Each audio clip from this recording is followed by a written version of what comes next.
The Book of the Damned, by Charles Hoyfort, Chapter 16e. Hosts of small bodies, black, this time, that were seen by the astronomers Herrick, Buys Ballot, and De Cuppis, L'Année Scientifique, 1860, page 25. Vast numbers of bodies that were seen by Monsieur Lamy, to cross the moon, L'Année Scientifique, 1874, page 62. Another instance of dark ones. Prodigious number of dark, spherical bodies reported by Messier, June 17, 1777. Argosuvers, Volume 9, page 38. Considerable number of luminous bodies which appear to move out from the sun, in diverse directions, seen at Havana, during eclipse of the sun, May 15, 1836, by Professor Auber. Poe, Monsieur Poe cites a similar instance, of August 3, 1886, Monsieur Lotard's opinion that they were birds, L'Astronomie, 1886, page 391, large number of small bodies crossing disk of the sun, some swiftly, some slowly, most of them globular, but some seemingly triangular, and some were of more complicated structure, seen by Monsieur Trouvelot, who, whether seeds, insects, birds, or other commonplace things, had never seen anything resembling these forms. L'Année Scientifique, 1885, page 8, report from the Rio de Janeiro Observatory, of vast numbers of bodies crossing the sun, some of them luminous and some of them dark, from some time in December, 1875, until January 22, 1876. La Nature, 1876, page 384.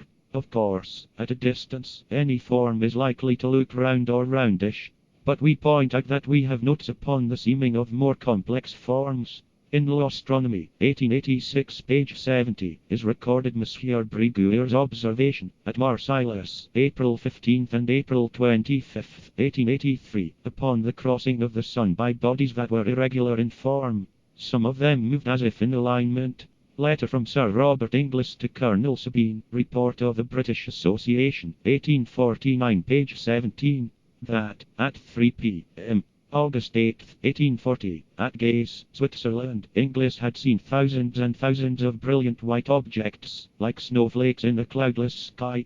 Though this display lasted about 25 minutes, not one of these seeming snowflakes was seen to fall. Inglis says that his servant fancied that he had seen something like wings on these, whatever they were.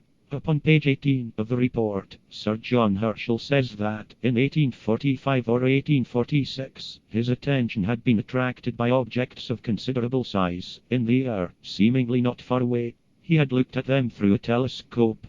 He says that they were masses of hay, not less than a yard or two in diameter.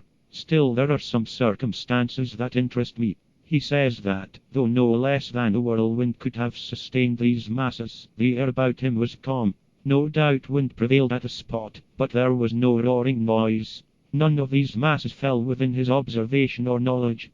To walk a few fields away and find out more would seem not much to expect from a man of science, but it is one of our superstitions that such a seeming trifle is just what, by the spirit of an era, we'll call it, one is not permitted to do. If those things were not masses of hay, and if Herschel had walked a little and found out, and had reported that he had seen strange objects in the air, that report, in 1846, would have been as misplaced as the appearance of a tail upon an embryo still in its gastral era. I have noticed this inhibition in my own case many times. Looking back, why didn't I do this or that little thing that would have cost me little and have meant so much? Didn't belong to that era of my own development.